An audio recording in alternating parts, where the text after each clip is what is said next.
Welcome to this Printess tutorial. My name is Axel and this is part 2 of flexible designs. In the first video I explained how to set up the background elements to scale to the document size, how to position elements which should stay in the center, and how to work with percentage positioning options so that these hearts here, the left and the right one, are moving depending on the format and aspect ratio of the document. So if you don't know how to get here, you should first check the video tutorial Flexible Design Part 1. You find it in the Academy section at the Use Case Tutorials. And I just took exactly that document and I only changed the colors so it's easier to differentiate these two video tutorials. This layout here is still a very basic one. We've got all these separate single elements and they behave slightly different, but it's relatively easy to set each single one up to make it work for flexible design. But it can become more complex. So let's say we don't want to use that heart here anymore, but instead we would like to add a flasher. I would change the color first to pink.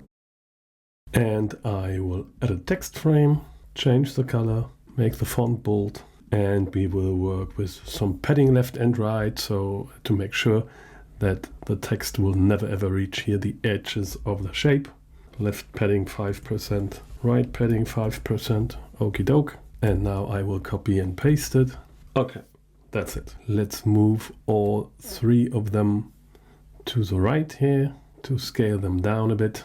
And like we had it before with the heart, which we are now replacing by the flasher here, we would like to positioning it using percentage value, that it always stays close to the right edge. And this can now get difficult because we have now 3 frames. They should all move in the same way. They should be placed in the same way. And so less or more, they do belong together. So I would now set up the first positioning for the shape to align it to the right and to define the positioning for the right then by 3% or whatever it is away now from the right edge of the document. I would have to do the same for the other 2 text frames, and if you try it, you will realize it can get very, very difficult to place all 3 of them accurately. And this is why there is a very easy solution for that. I will select all 3 of them to do a right mouse click to group it as a subdocument. I don't know if you are familiar with subdocuments, but they are used for previews, for example. And the main idea is that a subdocument, or in this case a subdocument group, which is very, very similar. This is a tab for the subdocument group. And as you can see, you also got the settings here, like for an image. So what does it mean? That means that this behaves now like a single frame, like an image, scaling in the right way. So if we go to the buyer side and we change format, it keeps its shape and they all 3 stick together. And now I have only 1 frame, which I have to define a positioning for. Now I dock it to the right to say 3% away from the right edge of the document. Okay, looks good. And if we try it again, it will now move depending on the aspect ratio and the format of the document. Using that subdocument feature is also very helpful for scaling. For example, if we would like that heart to scale depending on the size of the document where that layout snippet will be later placed on, we could also define a height and width in percentage. Before I do so, I will move it a bit more to the left. I guess 6% are even better. Yeah, okay, but that's detail. Let's come back to the size. So for example, I can define, I don't know, that heart should have 18% width. And now you see the issue we can run into. Now the height stays the same, but the width is changing in percentage. And what does that percentage mean? 18% means that the width of this frame here of the heart will scale always to 18% of the document width. So these two values are related to each other. Same counts for the height. If I now say it should also scale to 18% of the height of the document, it looks like a heart again, because in this case our document is 21 by 21. The height is related to the 21 of the height of the document. The width is related to the 21 of the width of the document. So far so easy, but what happens now if the format is changing?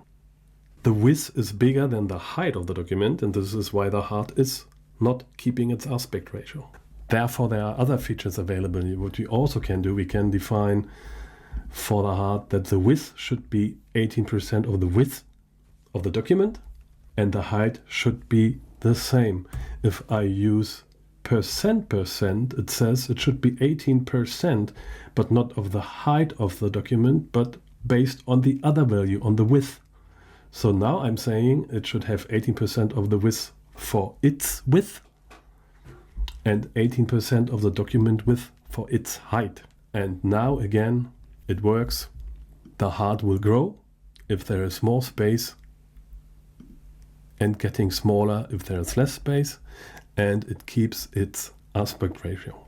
But again, you can also select a single frame to group it as a SubDocument, because then it's far much easier, like I had shown with the flasher here on the right hand side, because then you don't have to care about proportions and aspect ratios.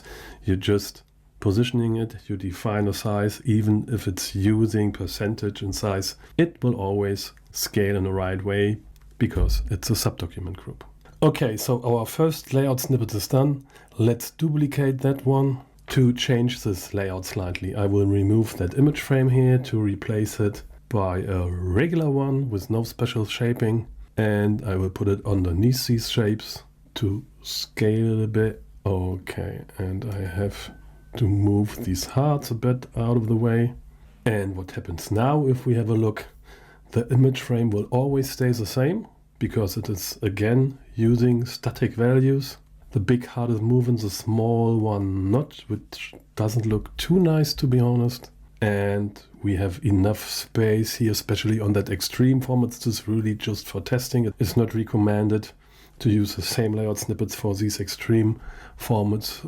We are talking in general about the square, and this is why we're always starting with the square, because the square is in the middle of a more or less regular landscape and a more or less regular portrait format.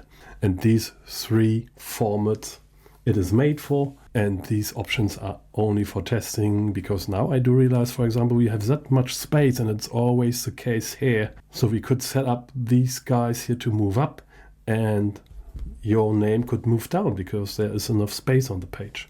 That's one thing. So let's do that in the first step. Go to the text frame first. I will dock it to the bottom, and I will define the distance to the button in percentage again. I don't know, let's try 5. How does that look like? Yeah, maybe a bit more. Let's do 10. Okay, here we go. And I will now, again, because we have two objects, they should move in the same way. So I will use that SubDocument group option again. Now it's easier for me to positioning the entire group. By the way, the other advantage I didn't show you so far, if you select such a SubDocument group and you go to the SubDocument group tab, you can even open that group separately to fine-tune it here. So you don't have to do it on the main layout. You can really do it here to then here upper left go back to the document.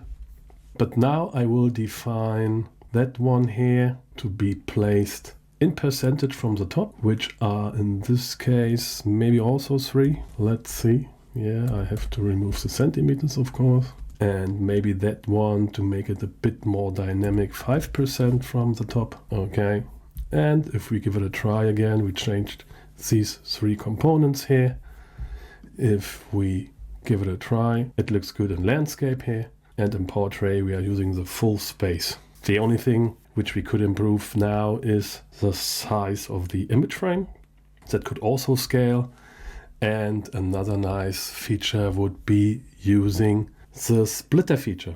If you're not familiar with the splitter feature, there are also video tutorials available which deals with exactly that. If I set that frame to content and to splitter as well, two things are changing now. First of all, a splitter image frame is automatically scaling. You don't have to care about it because that's the base of the main concept of a splitter frame. If the doc size is changing, it automatically recalculates itself. And this is one good thing. The other nice thing about a splitter frame is if an image is uploaded, the buyer can now cut that frame into pieces. So if we do it that way, for example, we can upload a second image. So it's not just the auto scaling, but it's also the splitting feature of that frame. Yeah, that's why it's called a splitter. I would like to go back one more time because our image frame is now scaling automatically. We don't need that hard anymore, and I would like to change that one here, to ungroup it, to change that shape. Now we can make it a bit smaller, to edit the path, insert a point, close the path editor, move the two text frames up and group it again as a subdocument. What I'm now trying to achieve is that it always stays here at the edge of the splitter image frame. And all I really have to do is to set the focal point of that subdocument group to top here at the subdocument tab. And the top positioning we have to set to percentage as well. And now our flasher sticks to the top of the image frame. And I did realize that I do not use percentage here for the positioning of the other group. So let's go back to say left should be 3% from the left edge of the document. Okay. And as you can see, you should always give it a try and try again until you've got the result you are expecting, you would like to get. And now our flexible design, including subdocument groups and a splitter image frame, is done. There will be a third video available soon regarding those flexible designs, especially for book covers, because we have some special settings for that one, based on the fact that it includes a spine which can grow with a number of pages in a book. You have to set up the elements, especially here on the right hand side on the cover, in a special way, and this will be explained in the flexible design tutorial part 3.